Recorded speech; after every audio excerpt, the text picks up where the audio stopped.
Archanadi, will you read? In sum, it may be safely affirmed. Rangada, we have read it, we have to go through it. Oh, I see. Okay. Yeah, we'll do sentence by sentence. Right, okay. So I start.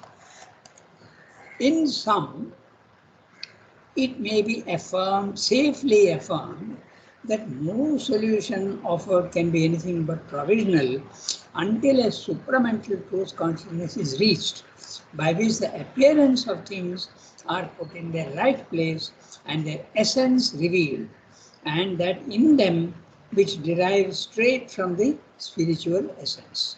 So, the subject, if you remember, is that the uh, the the integral yoga does not reject the physical world. But if you don't reject the physical world, how are you going to change it? It's not easy. So there are many solutions, and he has discussed those solutions earlier. There is the solution of the Mayavadins and the Buddhists. Give up physical life altogether. You can't give it up altogether because you have to eat and sleep.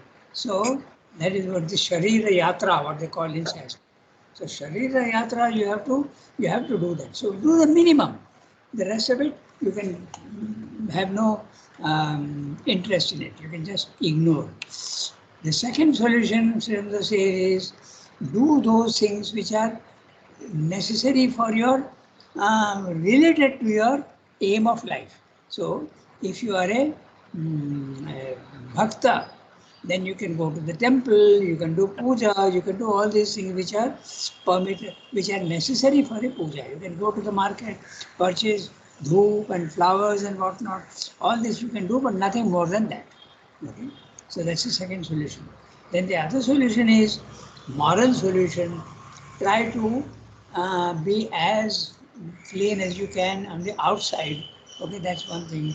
And Srimata said that all these solutions are not enough. It does not change the lower being of the body, the vital and the mind. It does not. It is very difficult to do that. So the Gita solution is don't give up the physical world. Remain in the physical world and do all the actions, but in a detached manner. Don't identify yourself with the body, mind, life, but be in the self and let your body, mind, life go on acting. And you can also, your consciousness can also come down to the body, mind, life, but not be subject to the three modes of nature, sattva, rajas, tamas. Let not universal nature move you about like a puppet, but you let the spirit move you. But even after that, transformation may not be possible. Okay, the divine will be moving you according to your limitations. But Srinda wants to go even beyond that. So you see all the gradations. First, give up the physical world. Second, don't give up the physical, not possible fully, but do the minimum possible. Then the second, third is morality. And then the next is the Gita solution. Here other solutions also are there, but not important enough. Gita, don't give up the physical world, be stationed in the self, and you can also, your consciousness can be there, but without giving up the physical world, continue to do the actions in the physical world, because that is the Loka Sangrahanartham. This is for the good of the universe. The work in the universe must continue because God is continuing His work. The universe does not end. You may have liberation, but the universe does not end. So you have to be in tune with the God's work in the physical world. So come down into your body, mind, life, but don't be subject to the impacts of nature. Rather, let the divine work through you. But even now, even when the divine is working through, in fact, the divine is working through all of us even now. Okay? But there is one small difference. And what is that? That it is working through our imperfections. We are not perfect at all, but it is working through our imperfections. But Srimda wants the divine to work through us with perfection in mind, life and body. So you can see the whole gradation. Na? So this is what he has said in the previous para. Now we'll start reading the para that we have to read today and see what he has to say. In sum, it may be safely affirmed that no solution offered can be anything but provisional until a supermental transformation, supermental truth consciousness is reached, by which the appearance of things are put in their place. Now, what is the appearance of things and what is their essence? The appearance of things is the transient forms in the physical world. That's the appearance. Stones, trees, human bodies, insects, plants, events, everything is appearance only, because they come and disappear, come and disappear. They're all transient. So, but behind these transient things, there is a divine presence, and that's the essence. Okay? That's the essence. It is somewhat like, just an idea came into my head just now. You go into an exhibition hall and see the paintings. Okay? The paintings are the activity of the painter, but you don't see the painter. So the painter is the essence, and the paintings are the appearances, if you want. Okay? They are not appearances, they are the work of the painter. But exactly in the same way, the forms in the physical world are created by the painter who is God. Okay? So that is the essence, and these are the appearances. So Srindu is saying now that the change cannot be fully achieved unless you go to the supramental level. And when you go to the supramental level, the view of things changes entirely, and you are not a Mayavadan anymore. The Mayavadan is insisting that the forms in the physical world are unreal. But you don't say that anymore. You say they are not unreal, but they are only appearances. They are real appearances, but in time and space. They appear and disappear. But behind that, the universe is constant. The universe is not transient. The universe is there. And why is that there? Because there is the essence. God's presence is there behind, and God's presence is permanent. So only the forms in the in the universe are transient, but they are not unreal. So this is what Sridhar is saying. Okay, he is saying you have to reach a truth consciousness by which appearances of things, all the forms, are put in their place. That means understood, and their essence revealed. The essence is the divine presence behind the form. In the meanwhile, and that in them which derives straight from the spiritual essence. So there are three levels. First of all, there are the forms. Then behind the form is the divine presence. But where is the divine presence coming from? Now he is saying spiritual essence. That's again the highest level. That's the supra-conscient or transcendental divine. That's the spiritual essence. And the essence in the universe is the divine presence in the universe, and the divine presence behind all forms. Okay? So this is what he is saying. And when you go to the supramental level, you understand all the three. You understand the origin, which is the spiritual essence. Then there is the universal essence of things behind, and there is also an individual essence of things behind all the forms. In the meanwhile,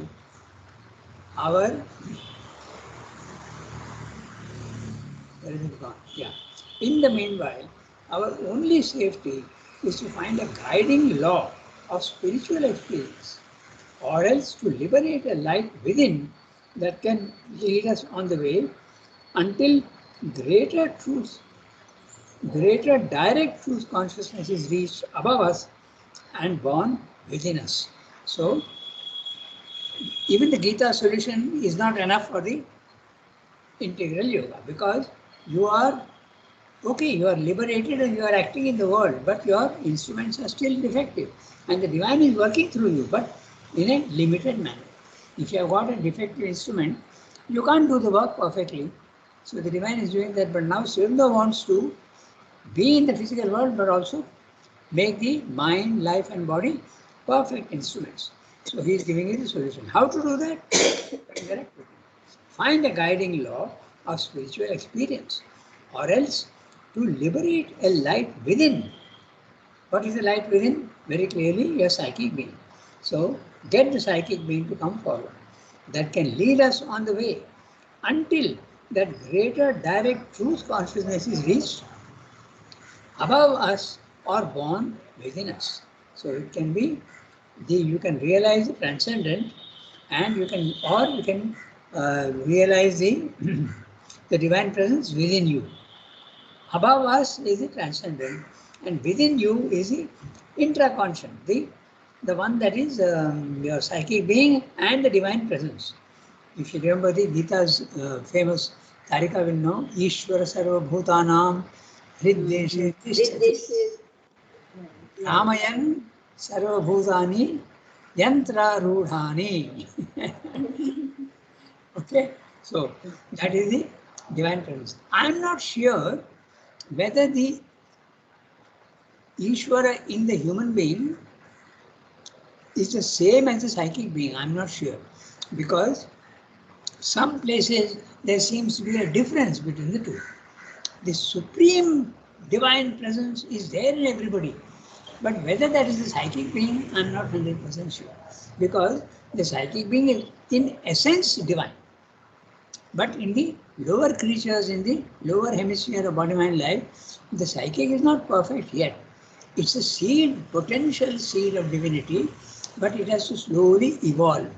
And when it evolves, it's a huge moment in one's life, and you turn towards the spiritual life. But before that, you don't. But the divine presence is there everywhere. Okay? So that's what he's saying. You have to temporarily guide yourself with a spiritual light or the psychic being until the greater direct truth consciousness. 4 words or 5. 1, 2, 3, 4. 4 words. Greater direct truth consciousness. Now he's using the word direct, which is very interesting, because direct means there is a direct knowledge and an indirect knowledge. In the physical world, our knowledge of the physical world is not direct, it is indirect. Why? Because between us and the world, there are the senses. The senses are telling us what is indirect. Okay? But when you go to the spiritual level of consciousness, you don't need to use the senses. Your consciousness will identify itself with the one that is there, the consciousness in the universe, and you will have direct knowledge. Okay? In fact, there are 4 types of knowledge which he discusses in the Life Divine. So when he's using a direct, it has got a great implication. It's just not a word. Huh? You don't use your senses. You are directly in touch with the consciousness. Then the last one, there are 4 methods of knowledge. The last one is identification.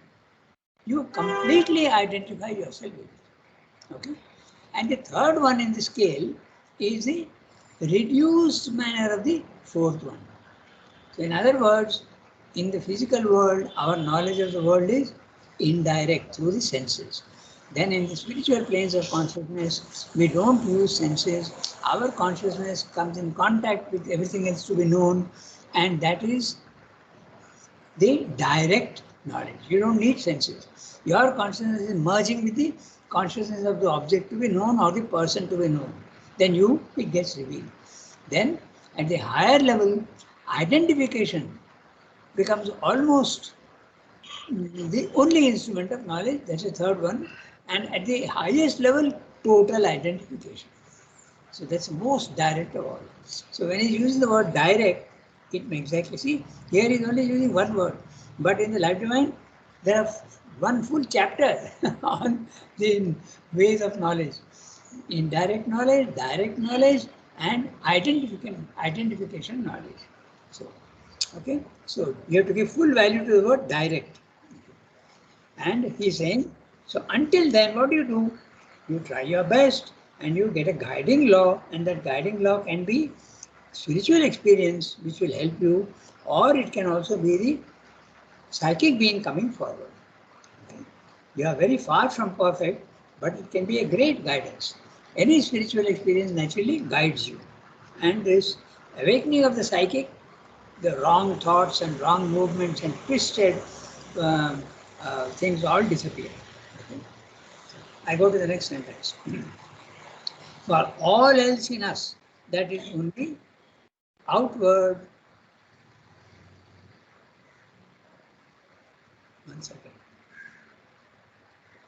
page is jumping, so I have to see. For all else in us, that is only outward. All that is not spiritual sense or seeing, the constructions, representations, or conclusions of the intellect, the suggestions or instigations of the life force. Note the word instigation. All this is not spiritual. Your ideas are all coming from the mind, and they can be partly right and they can be partly wrong. They can also be absolutely wrong. That also is possible. But there is also the instigations of the life force. Your vital is also going on, instigating you. It's not sensations. It is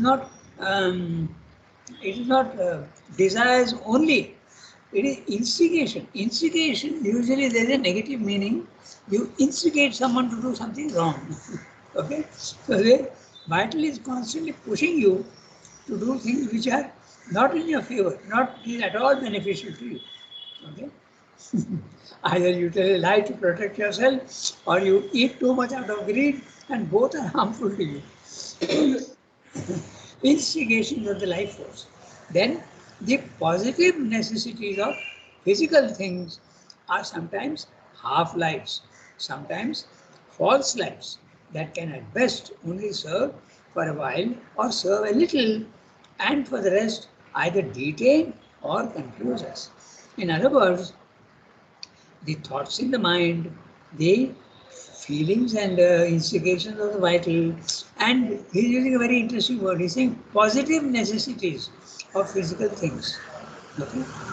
Even the positive necessities of physical things are sometimes half lights, sometimes false lights. So what you feel is absolutely necessary for you, okay, may not be really so. It depends on your culture, your background, and your own ideas. Okay, you may feel. I'll give you a very very simple and very almost a vulgar example. Okay, you may feel that you absolutely need a soap for having a bath. Okay, but there are so many people who are having a bath only in the water without soap. Okay, so they are only half. But that's why I said there is what positive necessity. For instance, eating. Okay, eating is necessary. It's a positive necessity. But what do you eat? That's a good question. Do you eat something that is healthy or you eat something which is not healthy? So positive necessity is definitely eating and sleeping of the physical. But both the things can be misinterpreted and misused. So that's why they're saying all these things belonging to your outer nature of mind, life, and body are only half lights, sometimes false lights, and that can at best only serve for a while or serve a little, and for the rest either detain or confuse us. So they may be useful for you for short action, or they may not be of great help, or they can definitely detain you. That means they can be harmful to you. So all these thoughts in the mind, sensations and desires in the vital, and your bodily needs. Okay, there are many people who feel absolutely that they need perfume in their body. Okay, so that is not absolutely essential, but you may feel it to be essential. The positive necessities. Okay, so this is what he is saying. I go to the next sentence.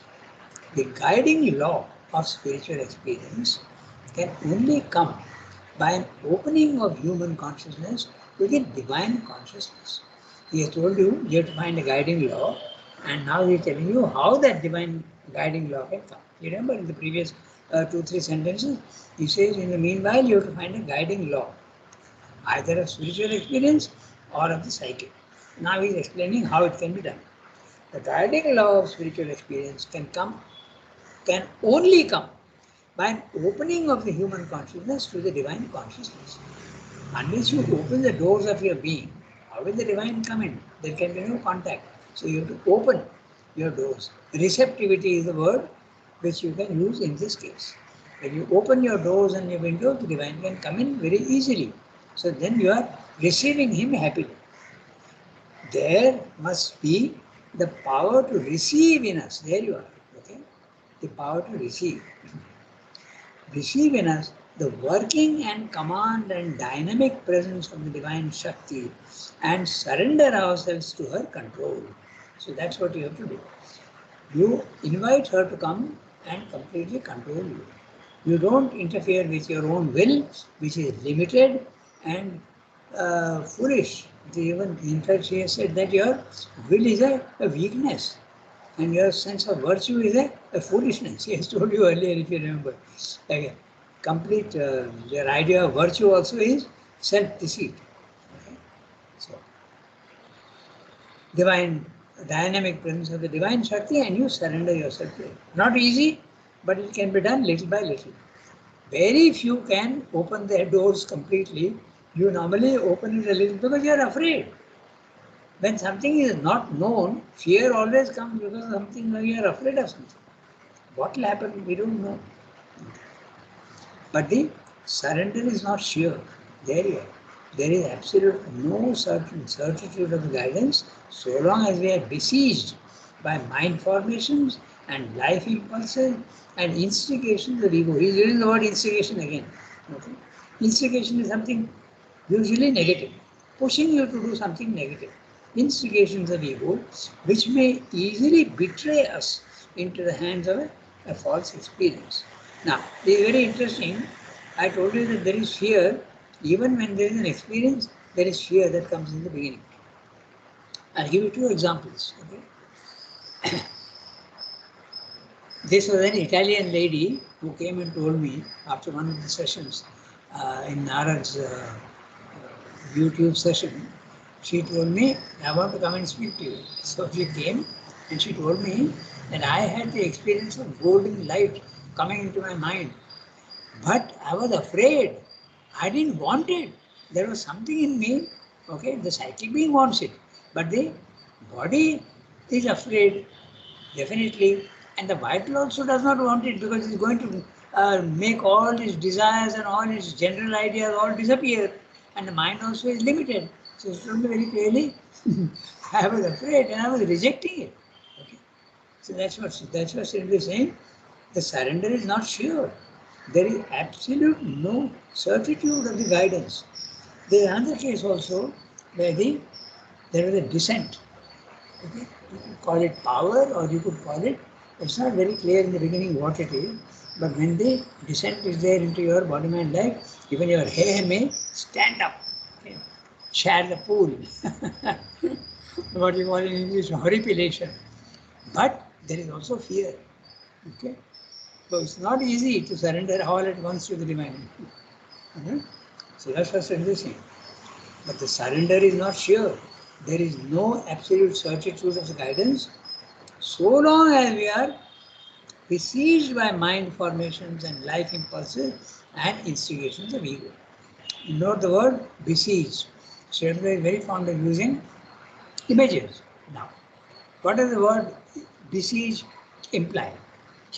Besiege means when an army surrounds the enemy and does not allow it free movement. That is besieging. Okay? The Greeks, was it the Greeks or what? Yeah, when they surrounded Troy, okay, they besieged Troy. So exactly in the same way now, we also know very interesting, there was an incident in the World War II. The Germans came and besieged Stalingrad. Okay? They, for 2 years, nothing could come out or nothing could go into Stalingrad for 2 years. But they could not conquer Stalingrad. The Germans could not conquer because there was a lot of resistance, and whenever they tried to enter, there was a lot of guerrilla warfare and they could not do it. But there was no food, nothing going in. So that's the besieging. Okay? So I won't go into more details. There are very interesting details about this besieging of Stalingrad, but we won't go into that. So when you are besieged by your own mind formations and life formations and instigations of ego, these are your own enemies, not allowing you to go out or come in, nothing coming. So you are completely falsely betrayed into the hands of a false experience. So the word besiege and betray tell you what the image is. No? You are betrayed into the enemy's hands. So it's a war that goes on, besieging and betraying into the hands of a false experience. Now, the danger can only be countered. Just 1 second. My scrolling should come. So, yeah. So, this danger can only be countered by the opening of a now 9/10 concealed inmost soul or psychic being that is already there but not commonly active within us. The psychic being is there in everybody, okay, but it is not commonly active. And when it is not active, you don't call it the psychic being, you call it the soul. Okay? The divine presence, but only in essence, in seed form. It is not active. Okay? It is not yet germinated. It's in seed form.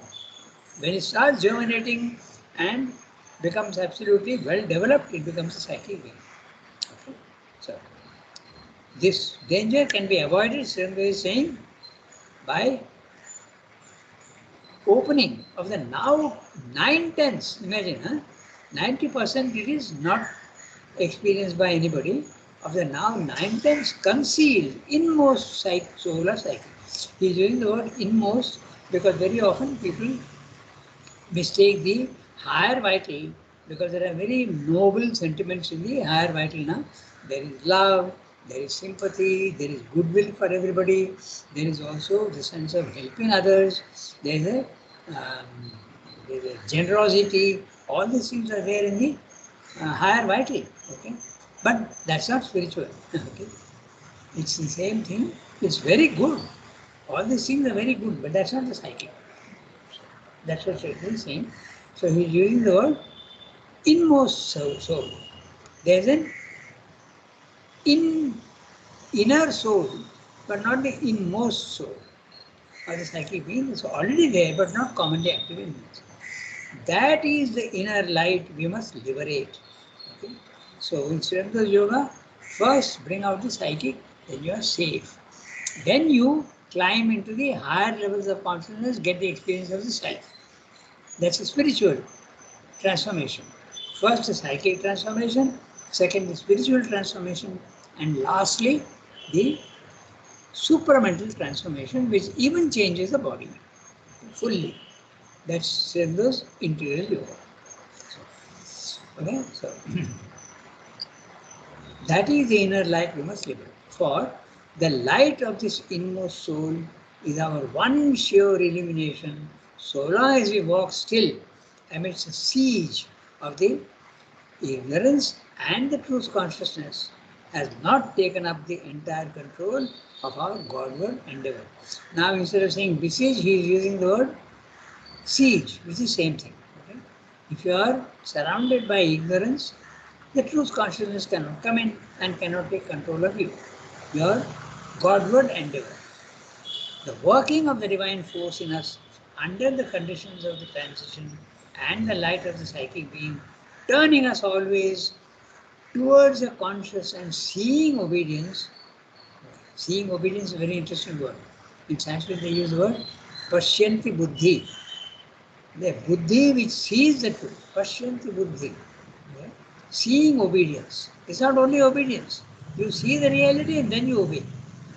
There's a difference between seeing obedience and simply obedience. To the higher impulsion and always from the demands and instigations of the forces of the ignorance. These, between them, create an ever-progressive inner law of our action, which continues till the spiritual and supramental can be established in our nature. In the transition, there may well be a period in which we take up all life and action and offer them to divine for purification.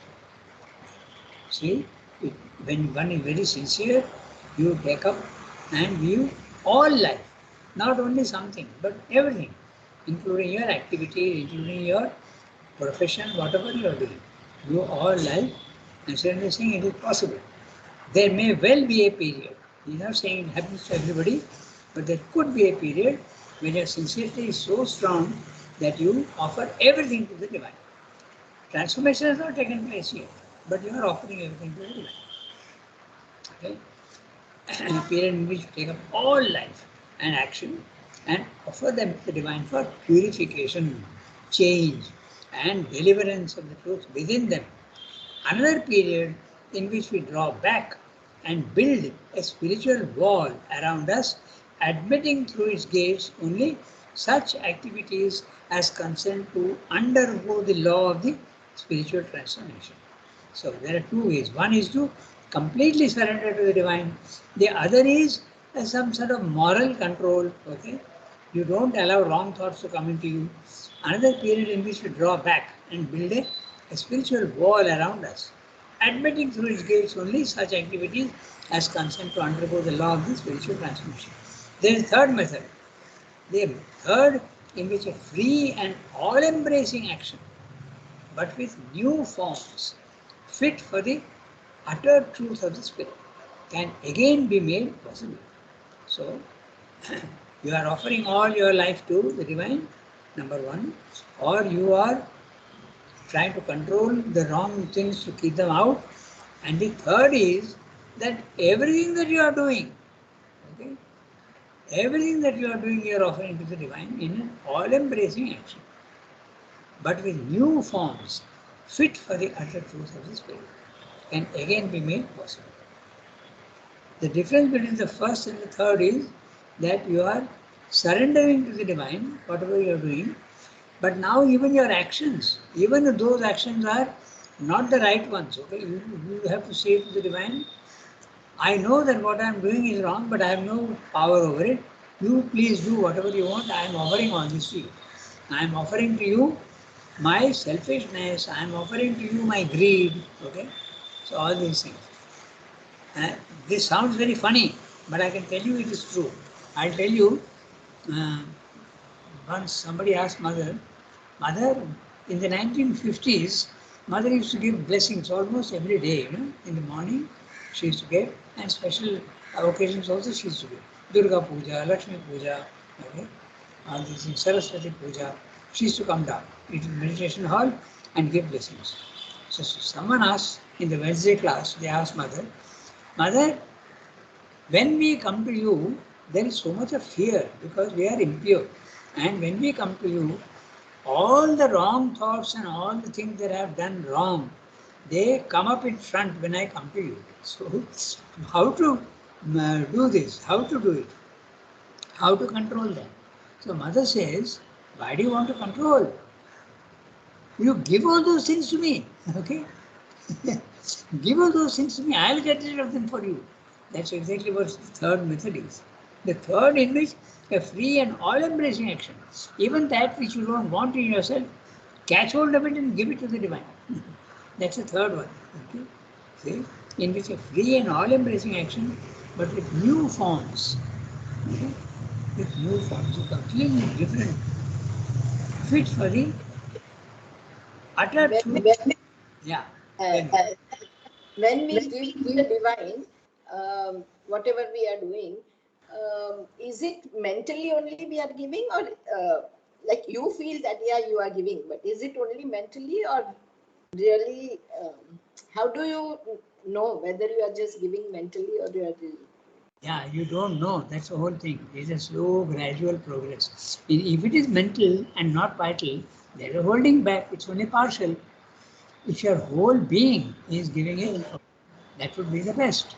Okay? With your vital also is saying, yes, I don't like this in me.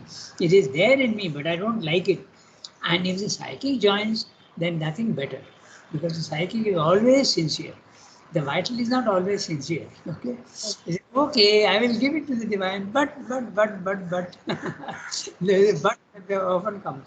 So, this is so what your Tarika's question is it the full being or is it only mental? If it is mental, it's not bad, but still it is only partial. Naturally, usually the vital resists. But if the vital also joins, then that's the best you can do. And if to that, even the psychic comes in, then your aspiration is sincere. And it will take effort. This is what you do. These things, however, will be decided by no mental rule. There you are. Okay. See? Oh. Your answer is there. Okay. No mental rule. Okay. But in the light of the soul within us and by the ordaining force. So, Sendra is not saying don't do it by the mind. If you do it by the mind, it is partial. But when you surrender yourself fully to the divine, he is going to decide what you have to do and what you don't have to do. Okay, it's a very interesting thing because some things are allowed, okay, in individuals because there is some truth in everything that we do. Okay, so it's a very interesting thing and it's a long discussion can take place on that. But suppose you have a defect sometimes, okay, but that defect is not immediately removed by the divine, even if you are fully surrendered to him. They will allow it to persist for some time because there is an element of truth in it. Okay, so it's very interesting. Okay, suppose I have, Element of truth in the negative, element of truth in the negative. yes, even the negative. That's what I'm saying. Because all the dualities in the physical world, even the negative, there is the truth in it. Okay. And that's why it is allowed to persist. Okay, I'll tell you a very interesting example. Okay, suppose let us say I've got greed of money. Okay, but in certain cases, the divine may allow that to continue for some time. The want of the money will be, it will continue, but your greed will be slowly dealt with because there is a necessity of money for you in a particular individual. I'm not saying for everybody. But it will be allowed to continue because it is useful for you. And you may be using that money for other people's help also. All sorts of things are possible. So sometimes negative things are allowed. Okay. So some things are not allowed, some things are allowed temporarily. So that is the interesting part. So that's why he's saying it is not decided by any mental rule, but the divine decides what has to be done and not done. Yes, you are saying something. No, I lost it. It's okay. No, Oh, I was saying, yeah. no, it'll come back. Okay. So 8:31. So we'll finish the para. Okay. These things, however, will be decided by no mental rule, but in the light of the soul within us, and by the ordaining force and progressive guidance. Note the word progressive guidance. The guidance is not 100% immediately in the beginning. What is the easiest to get rid of, the divine will get rid of. What is more difficult, it will persist for some time, but with a slow pressure, that also will disappear ultimately. Okay? Progressive guidance of the divine power that secretly or overtly first impels, then begins clearly to control and order, and finally takes up the whole burden of the yoga. I'll give you another example without giving names. Okay? You may be aware, you may not be aware, but I won't give names. There was a person who was in charge of the department. Okay? And he was using the money coming from mother for very often for personal things. Okay? Which is not the right thing to do, obviously, no? But whenever he used to ask for money to mother, mother used to give him any money that was asked for. So she knows very well what's happening, but still she will give it. So this is an example of um, Negative being allowed. certain things to continue because there is a purpose to it. I'll give you another example, and I'll tell you name also this time. I'll take because it's a fact that happened. Okay. Madhav Pandit. I think all of you know Madhav Pandit, na? Yeah. And what he used to do, you remember in the ashram itself, he had an office, na? Opposite uh, opposite Puranaji's room. When you go into the meditation hall, okay, on the right side is Puranaji's room, and on the left side was Madhav Pandit's office. Place it, na? And he used to sell his own books there. Okay, so someone That is opposite Bulada's room, no? Opposite Bulada- Bulada's room. no, Bulada's room, there is nothing opposite. It's an open space. Bulada's room is the open space. Bulada did not live there. First room was Okay. Bulada just by the side of the staircase going up. Oh, okay. And then the next one is it is to be a very narrow room but long. Okay. Now there is accounts going on there. Okay. So mother said that okay, I know what's happening, but a very important work is going on through him. Follow?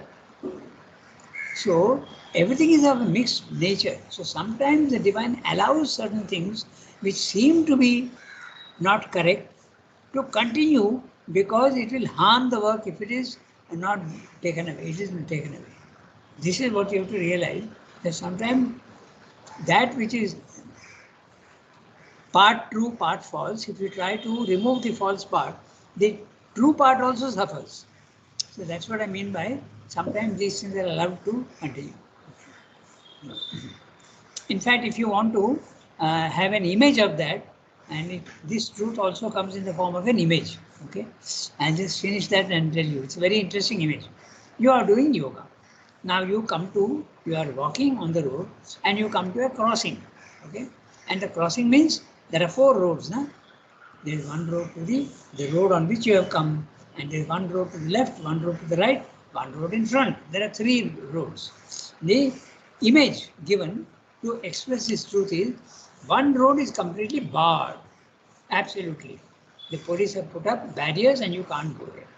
The other one is open to you, and the third one is part open. Okay, so the one that is barred, obviously you can't do. In ashram we have no politics and no sex, okay, and no smoking and drinking. But mother allowed smoking and drinking to some people. Okay, she knew it, but she did not interfere. That's the road which is partly barred and partly allowed. And the one that is absolutely open, do your work properly, that's the one that you do. So this is the image. So the divine is working and he knows much better than us what to allow, what not to allow. Okay. So that's what he's saying here. It's the divine that decides to you, provided you are surrendering fully to him. He decides what to continue and what not to continue. So the power that secretly or overtly first impels, then begins clearly to control and order, and finally takes up the whole burden of the yoga. 8:36. We have gone 1 minute past the time, but it is a very interesting para. How when you are in the ignorance, what is the way? There is first of all try and bring your psychic forward. Okay, and the psychic forward, when you can give all your activities, not only your soul, but everything that you are doing, you offer to the divine in a surrender. Or the other one is, the second one is that you, the last one is you completely let the divine take over, even those things which are negative and you are afraid to give to the divine, that also you give it to him. Okay. So these are the methods that he's talking about. And all this finally will be decided by the divine, not by your mind. You can't say to your mind, I will continue with my desire for some time. You can't say that. It's the divine that decides what to do and what not to do. Okay, I'll give you an interesting example. Okay, the, Shanadi is writing to Swayambhu. Suddenly I felt like eating chicken and fish, she writes. Okay, so will you allow me? So Swayambhu says, certainly not. Okay, completely forbidden. You can eat your desire, he says. You can eat your desire and not your chicken and fish. So that's for her. Okay, but for others he may have allowed. Okay, because the attachment may not be so strong. So it depends on the individual. So this is what I meant by some things are allowed and some things are not allowed and some things are partially allowed. That image which I gave you of the crossroads is an image which is seen and expresses this truth. Okay, so next time, Sunki, make a note 139 in accordance with the triple characters. So, Yes. okay. Merci beaucoup. Au revoir. Thank you, Ranga. Bonne journée. Don't go into the market today because most of it will be closed. Yes. Okay. Au revoir. Have a nice Au revoir.